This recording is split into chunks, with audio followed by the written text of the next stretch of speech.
On this channel, we've thus far focused on epic heroes, myths, literature, history, and pseudo-history. But this video is the first in a series about finance and law. Welcome to Ancient Classics. If you haven't already, do consider subscribing, and let's take a look at secured lending in late classical, specifically 4th century BCE, Athens. But first off, what is secured lending? Just as I try not to assume any prior knowledge of the classical world, likewise, I'll assume no prior knowledge of finance and law in the present or any day. Now, many of you need no introduction to this subject. You guys know who you are. Feel free to skip on to the next section. So, what is secured lending? To answer that, we first need to clarify what we mean by lending, and specifically, what is a loan? In today's legal terminology, a loan is a debt obligation. One person, the lender or creditor, lends something to another, the borrower or debtor. Lends what thing? Well, money for one thing, and as for what money is, that's a massively complex question of itself, and frankly, I don't quite know the answer. But at least by the time and place that we're looking at, 4th century Athens, minted money, coinage, had long been introduced, and for our intents and purposes, that was not too dissimilar to the notes and coins that some of us are just about still familiar with today. So, a loan of cash at least is where the lender gives cash to the borrower on the understanding that the borrower will, at some point in the future, perhaps on a specified day, return cash of an equivalent value, perhaps plus interest, but we don't need to trouble ourselves with that here. In the meantime, the borrower has a legal obligation to make such future payment. That's what we call a debt. But the borrowed cash is the borrower's, and he or she can do what they want with it. That understanding typically has a profound moral and social weight to it, and across the world today, but also in ancient Athens, that understanding is backed by the full force of the law, what we might call a contractual obligation. But it seems likely that such an expectation or obligation is rooted in some kind of primeval instinct, in notions of interdependence, mutual reliance, and reciprocity that are innate to us as a social animal. Indeed, going way back into the prehistorical record, Moses Finley and his student, the great Paul Millet, have linked the development of lending in ancient Greece to the reciprocal norms of guest-giving in the heroic age. The adjacent nature of guest-giving and lending is reflected at a linguistic level. The Greek word didome and its cognates are often, as Millet has pointed out, used interchangeably in the Homeric epics to mean both loans and outright gifts. Although gifts amongst heroes, are they ever truly devoid of an expectation of return? So that's lending, but what is secured lending? If you have loaned money to someone, you're exposed to the risk that they won't or can't pay you back. That risk is called credit risk. And if they don't repay you, then what are you going to do about it? Depending on the society in which you live, your personal morals, and many other conditions, there are several ways in which you could apply pressure on the borrower. You could shame them and make it known to the world that they don't pay their debts. And that's not to be underestimated. In a close-knit society or on the financial markets, people with a reputation for not paying their debts may find themselves ostracized from their community. You can sue them. However, very frequently, perhaps even most of the time, people don't repay their debts, not because they don't want to, but because they can't. And when a borrower absolutely can't pay, then no amount of pressure, legal or otherwise, is going to make them. And that's where security comes in. Security is a technique where a lender has a right to take, then sell stuff, or to retain and not return stuff if they already have it, in order to make good on a borrower's failure to pay. Say you want to buy a house. So you borrow money, buy a house, and simultaneously grant security over your house, a mortgage, in favor of the bank. Then, if you fail to keep up on repayments on your loan, and sooner or later the bank is going to enforce its security. That means it takes possession of the house and sells it, and uses the sale proceeds to pay off the debt that you owe. On a smaller scale, take pawning. You want to borrow a couple of £100. You have a guitar worth a bit more than that. You pop into your local pawn shop, give them your guitar, and they lend you the money. If you pay off your loan, then you get your guitar back. If you don't, then next time you walk past the shop, you might see your guitar in the window, for sale. Our two examples also illustrate a number of key points, tensions if you like, which must be balanced between creditors and debtors. The first point is possession of the secured assets. You might have heard of the cliche, possession is 9/10 of the law, and there's a lot of truth in that. If a secured lender has the collateral in their hands, literally or metaphorically, then they can sell it, pay off the debt, and the onus is on the borrower to make a fuss and sue if, for whatever reason, the lender's actions are disputed. So ideally, a lender would have possession of the collateral, like the pawnbroker who has your guitar in their shop. It would be pretty useless for the pawnbroker if they had to knock on your door and say, "Excuse me, may I take your guitar so I may sell it, please?" Conversely, if you'd taken out a mortgage, had just completed on your house purchase, you turn up at the address only to find that your new home has become the latest local branch of your friendly high street bank, well, you'd be like, what was the point in that? And you'd be homeless too. There's no easy, universal solution to that tension, just one that's played out by market practice and the availability of different legal remedies and restrictions. But what about those legal mechanisms? What gives the lender the legal right to just take and sell the secured asset? This is where things can get really complicated and vary significantly from asset class to asset class and from jurisdiction to jurisdiction, even in today's interconnected financial system. In very broad terms, some arrangements function by giving the lender some kind of legal ownership over the secured assets, or if not ownership, then the right to act like an owner. Very loosely, that's what's called a charge or mortgage interest. Under other arrangements, the lender actually takes full ownership and possession over the assets and becomes, for all intents and purposes, the owner, but is under a contractual obligation to repay, or rather return, those assets or fungible equivalent assets when and if the borrower repays. That's loosely called a title transfer arrangement. Don't worry, we're about to get on to our ancient friends soon. Just one last thing, we should briefly discuss lenders' other remedies. And there is a lot of overlap between security arrangements and such other remedies. Take guarantees and other third-party sureties. They're arrangements between a third-party guarantor and a lender and a borrower. The guarantor promises that if the borrower does not repay the loan, the guarantor will pay instead. We usually differentiate those kind of arrangements, known in modern regulatory parlance as unfunded credit protection, from security arrangements or funded credit protection. But the two types of arrangements are often conflated in the non-technical literature. And frankly, the distinction as a matter of law is less clear-cut than it might seem. Plus, in the modern age, insolvency procedures often serve to ensure that a defaulting debtor's assets are used to pay off their creditors. When a person or company enters into insolvency proceedings, an agent, officer, or trustee is appointed to realize, i.e. enforce or sell, the debtor's assets and use the proceeds to pay off the debtor's creditors. So finally, now we get to speak about ancient Athens. First off, what are our primary sources? We have the horoi, inscribed stones, which seem to have originally functioned as crude boundary markers, but which by the 4th century had evolved and served as public notices, declaring that a particular plot of land or building was charged with, encumbered by, a security interest, thus functioning like a public land register or disclosure document. The other key source or sources are the speeches of the 4th century orators. Most of these speeches were written for the law courts and are invaluable sources for many aspects of everyday life in classical Athens. Although we typically only can read one side of the story, for them to have been convincing, they presumably must have accorded with their audience's expectations and experiences of everyday life. So even where we can't trust the specific facts, we can at least take them as reflections of the kind of things that did go on.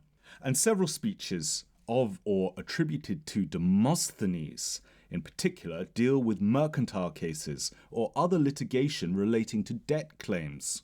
Our other primary sources, however, are limited and indirect. Scholars have tried to make inferences about traditional attitudes to debt from Homer and Hesiod, though these have nothing really to say about security per se, or they even might draw inferences from references in Plato, Aristotle, Xenophon, and others. The sources are therefore quite few, obscure, and can be very difficult to interpret. Thus, I'm more dependent than usual on modern-day scholars. All my sources are cited in the video description. The traditional view is that there were 3, possibly 4, types of security interests in classical Athens. The enechyron, the hypothece, the prasis lusei, and apotimema. An enechyron is the name given, perhaps generically, to collateral over which a secured lender took physical possession and possibly ownership too. The term seems to have been used primarily in respect of movable assets, i.e. things you can pick up and move about. These are probably the oldest form of collateral. So it seems likely that from most ancient times, lenders took possession over movables as collateral. Indeed, that's what pawning is. The term enechyron is therefore perhaps most analogous to a pledge or possibly some kind of title transfer arrangement.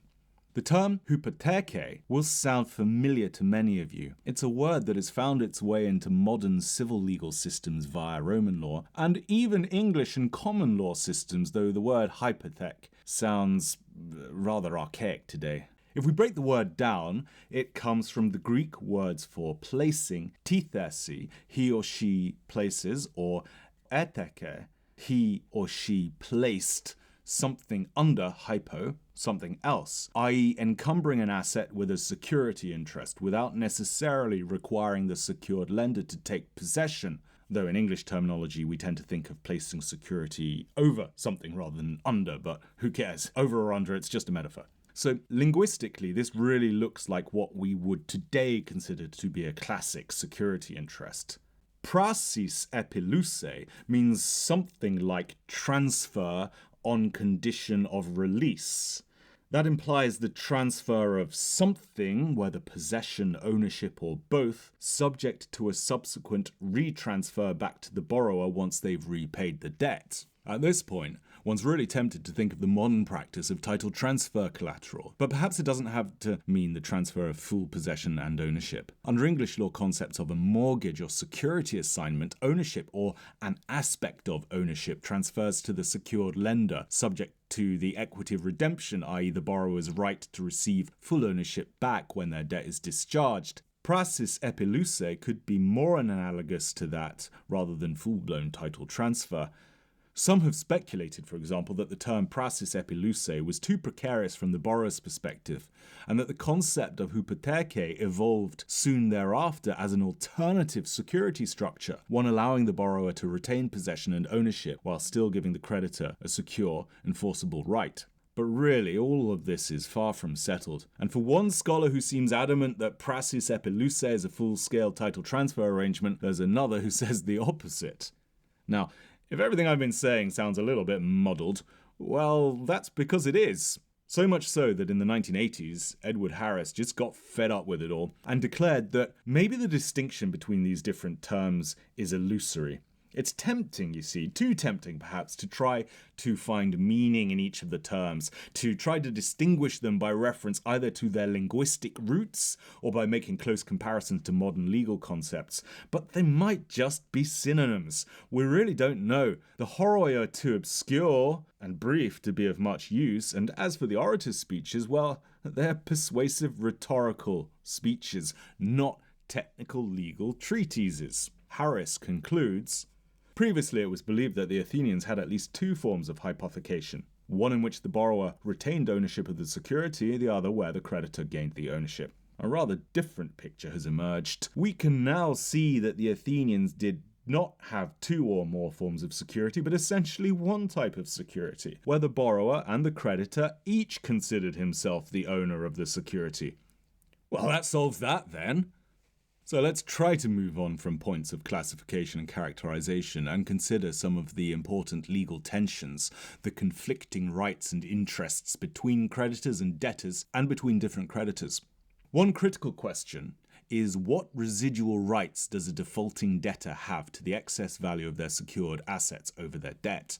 Suppose you own a house, mortgaged of course. Your outstanding mortgage debt is, say, 400k. Unfortunately, you're unable to keep up with your mortgage payments, so the lender enforces its security.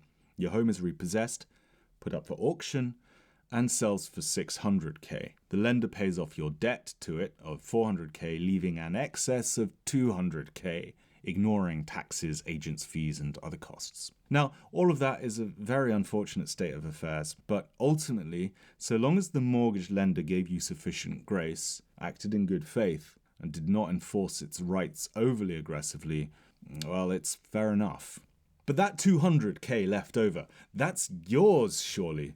You'd expect the mortgage lender to pay that amount over to you, and if conversely the lender kept it for itself, well, that really would be unfair. And luckily, your right to that excess would be recognised by most legal systems today. But was that the case in ancient Athens? It's not entirely clear. And here we come back to the question, that which we just attempted to sidestep, of what, if any, was the difference between the different types of security arrangements.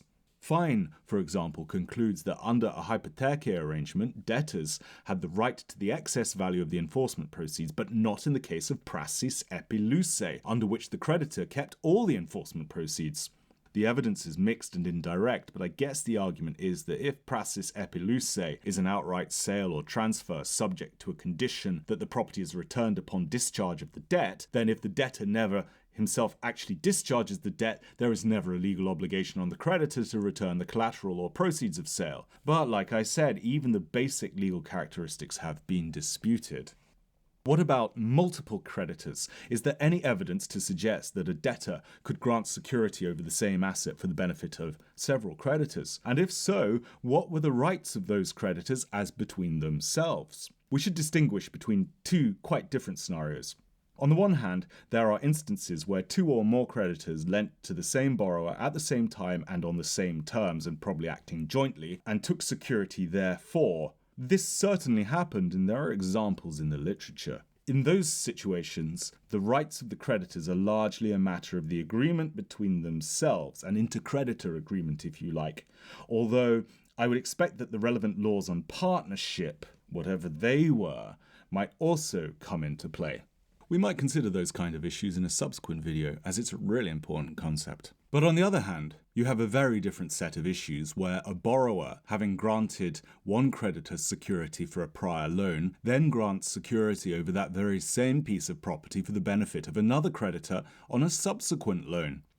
Whether that is legally and economically possible is a function in part of whether the borrower retains possession of the secured asset, and also is a function of the issue we discussed a few minutes back, namely whether a debtor has the right to the excess value of the secured assets. Today, we sometimes call this kind of arrangement a second charge. The first charge holder, i.e. the original creditor, gets first dibs on the security enforcement proceeds, and then the second charge holder over what's left. And only then, if the debtor's obligations to both secured creditors are paid off, do they get to keep what's left over. There's some evidence of these kinds of arrangements in classical Athens, and some scholars argue that second charges could be granted over hypothecated land, but not land under a prasis epi lusei arrangement.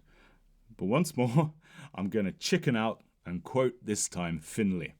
The extent to which the Greek world knew, and its law permitted the practice of using the same property as security for two debts, incurred separately and involving priority in the creditor's claims, is one of the most interesting questions in the whole field of credit relations. It's also one of the knottiest. Legal historians are neither agreed nor very certain in their views, and we cannot undertake an extensive discussion here. Enough of the legal techniques by which security is created. Let's consider the secured assets themselves. We know for sure that security interests were granted over real estate assets, land. Well, that's the whole point of the horoi. But that seems to have been a relatively late development, perhaps only predating our period of focus, the 4th century, by a few generations, if that. There are some important legal issues to consider here. Security interests, whatever form they take, are only of use where the security taker, the secured creditor, is able to take ownership of the secured property. If they do not have the legal right to take ownership or otherwise effect a sale, then they will be unable in law and practice to enforce their security. Now it seems that in archaic Attica, land could not be bought or transferred for value. It had to be inherited, or rather it belonged to the family and was inalienable therefrom. If that's the case, then it would have been pretty useless as security. That had changed by the 4th century, though perhaps the change took place as late as the Peloponnesian War. And so by our period, Athenian citizens were able to buy and sell and therefore grant and take security over land. Moreover, even if one has the legal right to take ownership or to otherwise enforce one's security interest, it's pretty useless in practice if you can't demonstrate that right to the world at large. No one will trust that you can sell the forfeited land, and in the absence of such trust, no one's going to hand over the purchase price, meaning you won't be able to get hold of the cash to discharge the debt owing to you. This may have been a key driver of the introduction of a de facto land registry, or rather the public disclosure of security interests over land, which, as we noted earlier, was a key latter-day function of the horoi. Now this development, too, seems to have originated in the 5th century or so. Edward Harris sees these two developments, the transferability of land and the development of a crude but functional charges register, as instrumental in the development of the Athenian economy in the classical period. Though again I'm simplifying, and the real impact of such legal developments upon the economy as a whole is questioned by some. For one thing, only Athenian citizens were permitted to own land. So non-citizen residents, or metics as they were known, who made up a significant portion of the banking and commercial community of Athens, could neither grant nor take security over land. Furthermore, the likes of Moses Finley and Paul Millett have long doubted whether credit played a significant role in the economy at all, arguing that the vast bulk of lending in Athens was of a consumptive nature, i.e. loans between community members to help each other out through hard times, or to fund extravagant but socially necessary costs like dowries, political campaigns, displays of wealth and power. For them, credit as a capital investment, productive credit, was very much a minority activity and mostly limited to the metic population who, like I just said, could neither grant nor enforce security over land. That said, though non-citizen metics could not directly take or enforce security over land, there may have been legal workarounds. The details are hazy, but it is possible that metics could have appointed a security agent, a citizen who was able to take and enforce the security over land for the metic lender's benefit. I'm sure at this point many of you will be thinking, hey, that's kind of like a security trustee today. But in effect, those metics would have been left with an unsecured claim on the citizen agent, which would have been of little use if that agent had himself defaulted. We have an example of something like such an agency structure from a courtroom speech attributed to Demosthenes, number 36. The fact that we know of it through a court speech shows it didn't quite go to plan.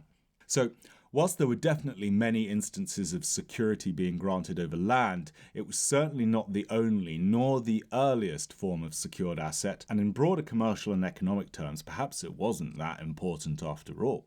Now, we can suppose that movable assets had, formally or informally, been posted as collateral since way back in the day, and continued to be posted throughout history. A couple of speeches attributed to Demosthenes, for example, describe maritime loans, financing trading voyages, where the cargo served as collateral. We'll consider these speeches in detail in another video because they're really interesting. But what's notable is that they show that security was, at least ostensibly, created over assets not yet owned by the borrower, because the purchase of the cargo over which the security was granted would be funded by the secured loan and would take place in another port.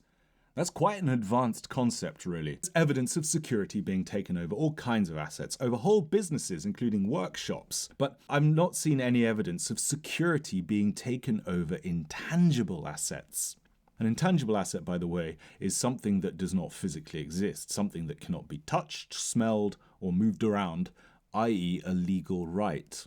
Now, there's no doubt that the ancient Athenians had intangible assets, whether they called them that or not. A loan, from a lender's perspective, is an intangible asset, i.e. the right to repayment from a borrower. Now, we know from various speeches attributed to Demosthenes that the benefit of loans could be transferred, at least inherited, and if that's so, then one might think that it would be possible to grant security over the benefit of a loan, i.e. if X loaned money to Y, you'd expect that X could borrow from Z on the security of X's right of repayment from Y, i.e. if X defaulted on his loan to Z, Z could step into X's shoes and demand payment from Y. But I've not seen any evidence of that in the sources or secondary literature, which is kind of weird because those kind of arrangements are essential to today's financing structures. So yeah, security over intangibles. I'm not aware of any direct examples,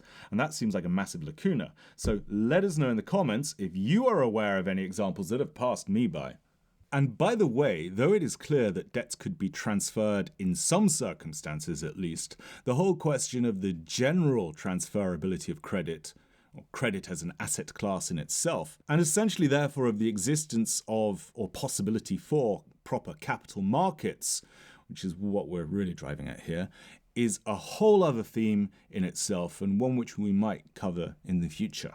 There is a grey area between collateral and security arrangements over intangibles and guarantees and sureties, i.e. the right of Z to recover money from Y when X defaults on its obligation is in many ways similar to a guarantee by Y of X's obligations to Z. And for sure, the Athenians recognized guarantees. There are many examples of them in the literature. But let's now discuss another kind of security, or quasi-security, one which thankfully we don't have any direct modern analogues for, or at least not in civilized legal systems. I'm talking about security over individual debtors. Now we all know it's a fact of ancient Greek life that the Greeks owned slaves. It's not a pleasant reality, and it can be very uncomfortable. But I feel that it's even more problematic to deny, hide, or play it down, as indeed some have. Though if you do find discussions of slavery too uncomfortable to bear, for whatever reason, then you really might want to skip the rest of this video. Now, I'm not referring here to the practice of a debtor who happens to be a slave owner to grant security over his slaves, and that did happen. Nor am I referring to the desperately tragic situation, which must have been a feature of ancient life and unfortunately still seems to be the case today, where someone would sell their own children into slavery to fund their debt repayments. I'm referring to the situation where a defaulting debtor could find themselves enslaved to their creditor.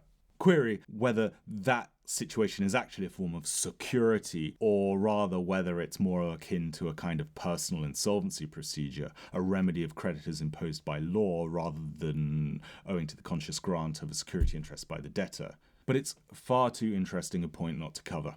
Solon, the great 6th century Athenian statesman and law reformer, was said to have abolished the law whereby a defaulting debtor could become enslaved to his creditor. According to the Constitution of the Athenians, a work attributed to Aristotle, before Solon's time, loans were secured on human bodies. But then, once Solon obtained political power, he liberated the people at the time and in the future by prohibiting the making of loans secured on human bodies. And yet there are several references in the ensuing periods to debtors having to work off their debt as slaves or at least as bonded labourers. So what's going on here? Solon was a historical person, but he predated most of the surviving texts by a couple of generations. So are the folk memories of his abolishment of debt slavery just fabrications, or is it more complicated than that? Harris makes the distinction between debt bondage and enslavement for debt. On his theory, before Solon, a defaulting debtor could become, by operation of law, his creditor's slave. And his enslavement was absolute. He would remain a slave, even after his debts had been discharged, and his master or owner could sell him to another. His children might be born into slavery too. Conversely, after Solon's reforms, a defaulting debtor could be forced into the slave-like service of his creditors and made to work until his debt was paid off, though how his work would have been valued and measured up against the debt to be repaid, I don't know. But once his debts had been paid, the former debtor was a free man.